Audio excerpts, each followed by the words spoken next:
Silent mode is on. Sorry about that. So, Jay, what are your thoughts, or at least some initial thoughts, on the first episode, The Apostate? Thanks, Tom. At first, I was a little bit confused at where we were going because it had been such a long time since it was between seasons two and between 2 and 3. So it brought me into my fog. And then when we went through the whole bit about him having taken his mask off and lost his ability to be a Mandalorian, I think this set things up nicely for the way we were going to go. And initially, I had these flashbacks to Planet of the Apes when I was growing up, and they made a series based on the movies. And they were lame. The makeup was really not there, but they had certain respects to like a Star Wars movie, that you had the whole anthology nature. So with us being set up that Mando needs to go back, bathe in the waters, and try to get himself back into the good graces of the Mandalorian, I had a feeling that we were going to be starting off as like this journey. And I was really curious about where it was going to go. Yes, and we do have a journey indeed. And in this first episode, I really enjoyed a couple of things. One, the opening scene where they were indoctrinating or enrolling or granting, I'm not quite sure what, the youngest Mandalorian, foundling, to become a full Mandalorian. So I really enjoyed that. And then whatever that reptile was, that was just a hugely fun fight scene with lots of action. And we got to see the Mandalorians use all of their cool toys and tools. But I guess the other thing that struck me about that fight scene, Jay, was they just immediately attacked. Nobody had to tell them what to do. They didn't say, some officer didn't give an order. They all just went on the attack. Now, they weren't really too successful because the creature was so large, and Mando took care of that, or Jing took care of that. But I thought that was an interesting scene from that perspective, about a little background into the Mandalorian culture. And then the start of the journey where the armorer, or the woman who says this is the way, which is something that is now said in the Fox household quite a bit, particularly from my wife when there's chores to be done. I think it was always like that, Tom. She just gave it a name. Perhaps you're onto something. I enjoyed that part, and obviously you're spot on because we're about to go on a journey, and so we're about to go ahead. Can I go back to some outside the episode questions for you that I have? Sure. And this has been such a long time ago, but there was another actress who was, I think, prepping to do the trip with the Mando, but she said some politically incorrect stuff, and she was removed from the show. Now, this is a long time ago when people used to get removed for saying things politically incorrect, and now they just get shown to the stage for debate. But what's her name? Is it Gina Carano? Is that the actress's name? Yes, Gina Carano. She played a great character in the first 2 seasons. As much as I disagree with her politics, because it was right-wing magma hat wearing blather, she was great for this role. And she was a former rebellion or republic soldier who had, if not gone AWOL, had fallen from her faith. And she got that faith back with Mando and helping some people on another planet. And then she ended up as a sheriff. She became the sheriff in town in season 2, and that was very cool. Actually, I always liked her as an actress. She's a former MA star, and so she can do some really cool stunts and fight scenes by herself. Her acting skills perhaps are on a different level than other Academy winners that we're aware of. She grunts a lot and she broods a lot and says a lot of monosyllabic words. When that's your character and you can pull it off, it's cool. And I enjoyed her role, but yeah, sadly we lost her. So, how important was Bo Katan to the series before these episodes? Was she more of a bit player, and do you think she took the role for Carano, or was she always going to play her part as Bo Katan? She, I think, was always going to be a significant player because she was royalty, born into the royal family of Mandalore. Her father was king, emperor, whatever they call that, Elroy, Caesar. And she was a logical person to lead a new Mandalore and thought she would do so, but she couldn't or didn't capture the dark lightsaber that is held by the leader of Mandalore. So she is brooding slash sulking slash deep in depression over this as this season 3 begins. But given, as I know where season 3 goes, spoiler alert, I think her role was always going to be pretty significant simply because she was born into the royal family. All right. I knew I could count on you for that canonical information that we could pass on, but it just made me think. I agreed with you that she was a very fresh face.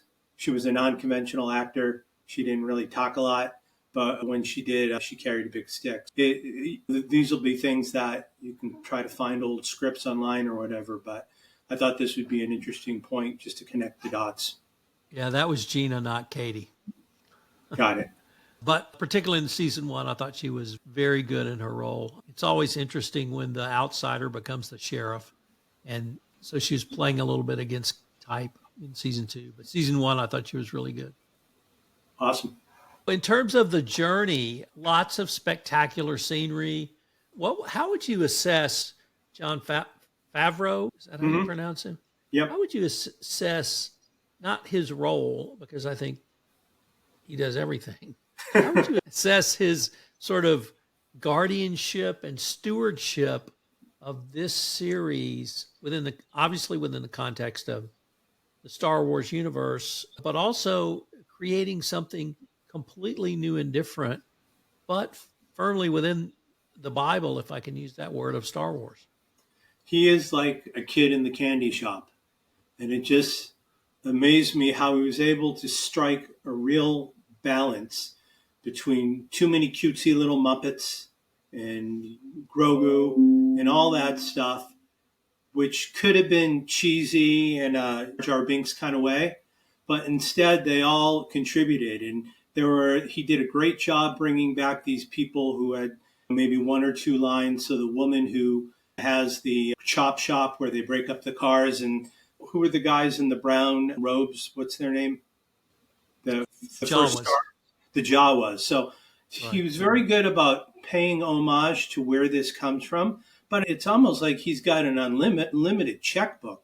All those special effects, all those fights, when you're talking about when we get to the last two fights, those are just blowouts. I would love to see the budgets. And yes, a lot of it shot in front of a blue screen, but still to have these different adventures that he has to go up against and to create them, it seems like he had a blank canvas and was very good. He knows it. He gets the universe. It's almost 20 years ago when Kevin Smith wanted to come in and do Star Wars stuff.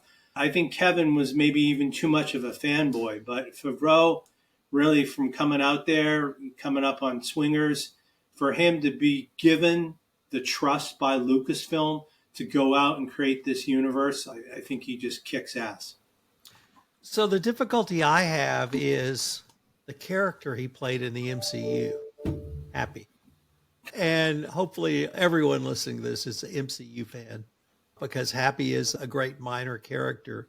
But I have to assume Favreau, the director, producer, showrunner, all-around guru, is very different than Happy. I'm not quite sure what his character is in the MCU, except there for comic relief. And maybe to bang Aunt May. He's a chauffeur, isn't he? Technically? And he became a security guy, and then he's romantically involved with Aunt May. So you're not taking away any of his credit. It just doesn't connect from you. They seem to be two separate entities, and you don't see where one starts and the other begins. Yeah, because that's the only time I hear him talk is Happy. So the other thing that I think we have to talk about in every episode in this series is the artwork, which ends each episode. My We look favorite forward, part. yeah, to that as much. And when I say artwork, stills, drawings of not of really the story. I guess they came from the storyboard. Yep, it's Uh, called a storyboard. yeah, each show. And it is as much a part of each episode. I really hope the first time I saw that, they were going to put that in a book and collect it and release it as the Mandalorian storyboard or whatever they wanted to call it, because I, for one, definitely would have bought it. I understand the Mouse House is having a little bit of financial difficulties, so maybe Kathleen Kennedy and the good people at LucasArts or Lucasfilm could put your coffee table book into production. Maybe we could work a deal. I could do it for them, self-published on Amazon. Yeah. But just to really say, I'm totally on board with you, Tom. And I don't know if it's my growing up in the movie industry and liking that stuff, but it's such a class thing to give credit, first of all, to storyboard artists, but just to look at the kind of fantastical universe that he imagined and then how they brought that to life. So kudos on that as well. So as part of the journey in this episode, Jay, we get to go to Navarro, where Jean reacquaints himself with the High Magistrate. And the cool thing about Apollo Creed, and yes, Carl Weathers in the flesh, he's the High Magistrate of this planet. And we get a little bit of a sense of the structure of this new republic, because he is the High Magistrate for a planet that is Navarro, that is on the outer rim and about as far away from civilization as one can be and still be in a relatively civilized part of the galaxy. So it's got some of the growing pains that you would typically see in a frontier city, or if you're familiar with any of the Westerns where it's on the frontier. But getting to see Carl Weathers, Apollo Creed himself, is always very cool. And at the end of the episode, Jean ends with meeting Bo-Katan that we talked a little bit about earlier. And Jean says that he's off to Mandalore to find the waters so that he can reclaim his right as a Mandalorian, having violated the way. Any thoughts on how this ended? Just another thing that I'm really impressed with was the way he deals with a lot of archetypes.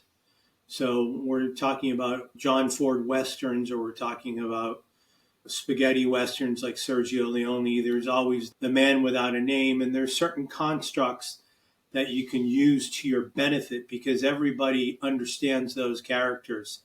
And when we talk a little bit later on in this series about IG-11, it comes out to some real, again, could be hokey in the wrong guy's hands. But when we talk about how IG-11 becomes IG-12, there's some fun laughs right there.